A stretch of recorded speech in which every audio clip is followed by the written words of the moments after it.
Okay, so let me get him situated. Here's Bob. Frontal cranial bones. The parietal is here on the side.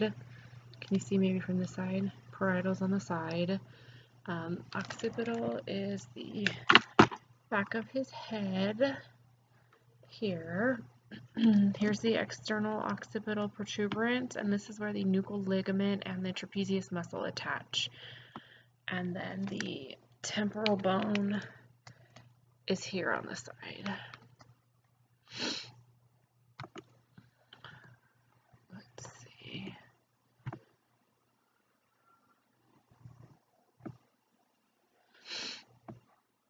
On the outside, you have the temporal mandibular joint, the mastoid process, and in there, the little bone, you can see it, it's the styloid process. This is the external acoustic meatus and the squamous part. The internal view, let me open it up for you.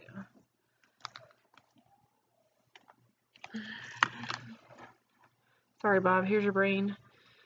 Inside, you have the petrous part of the temporal bone right here, and the inner ear is housed here. And then on the inside, you have down in there, you have the internal acoustic meatus, and through there is your vestibular cochlear nerve, your facial nerve, and your labyrinthine artery.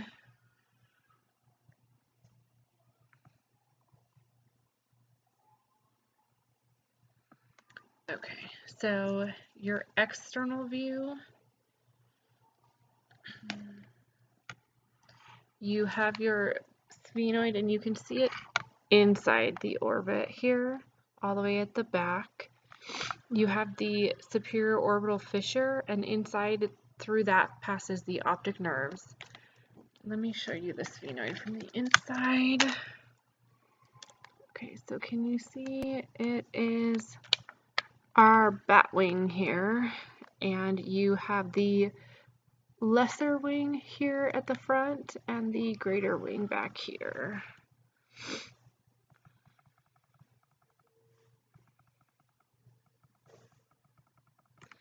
The optic canal is all the way at the back, and the optic nerve and the ophthalmic artery pass through there.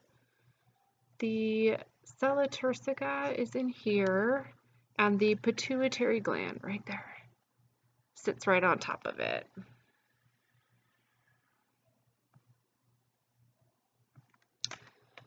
Let me put his head back on here.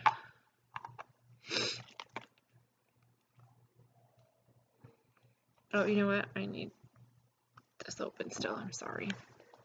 The ethmoid is right here, your little bump. See it? And the internal view of your ethmoid is right in there.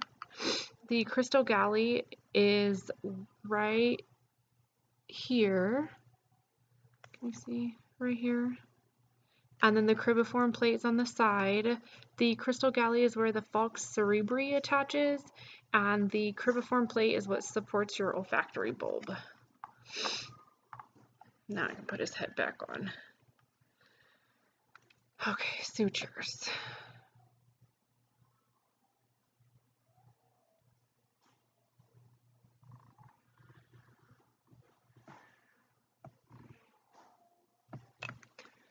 The coronal suture runs here, and you have it separating. This is the frontal and your parietal. Sagittal runs here, midline, and it's between the two parietals. Lambdoid is this one in the back that gives you the parietals and the occipital. And the squamous is the one that runs along the side that does the parietal and the temporal. All right, let's see if we can move him so we can see facial bones.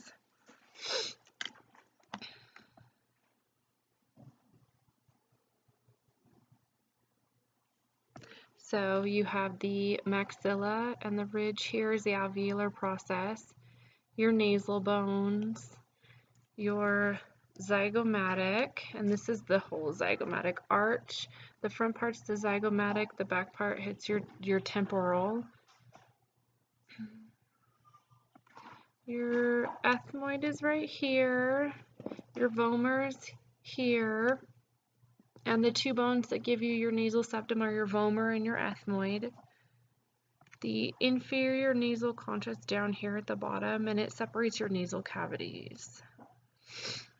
Then you have your mandible.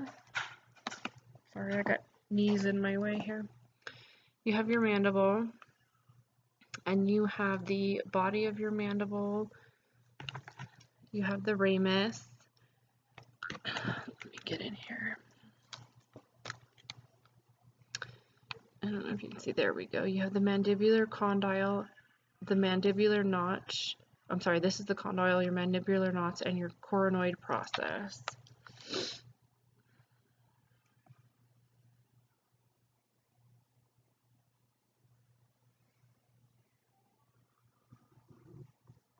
Did we miss the angle? Sorry, your mandibular angle is here.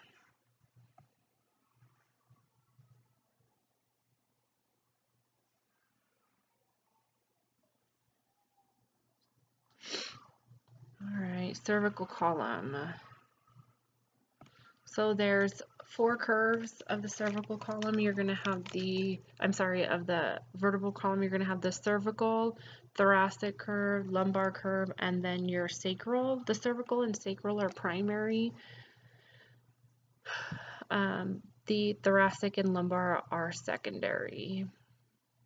Cervical vertebrae for 7. The atlas is here. The atlas articulates with the condyles on the occipital bone, and the movement that occurs is your nod. The unique part about the transverse processes of the cervical vertebrae are that they have 3 foramina as opposed to the thoracic and the lumbar. Thoracic vertebrae, you're going to have your next 12. If you see here, your point that sticks out, there's your spinous process. Here is your transverse process, and the gap between the two that would be interior is the intervertebral foramen. Through that, you have veins, spinal nerves, your dorsal root ganglion, and your transforaminal ligaments. The body of your thoracic are going to be here, this part of it. Can you see? There we go. And the position of the intervertebral discs are going to be in between each. You can see it a little bit in here, in between each body. Next are going to be your lumbar vertebrae. They have 5. The sacrum is 5 bones that are fused together. And here you have your coccyx. Mine is broken. Sternum. Come here, Bob. Let's show your necktie. You have the body, the manubrium, you have the xiphoid process, and then up here is your jugular notch. The ribs, you have your set of true ribs here and your false ribs here that actually just attach to each other. If you look at let's try to look in here. So you have the head of your rib that's going to attach to the vertebrae. The neck is the little portion. You can kind of see in between where it's attaching. And then the tubercle of the rib is the part that actually attaches to the vertebrae, and it articulates with the costal facet of your vertebrae.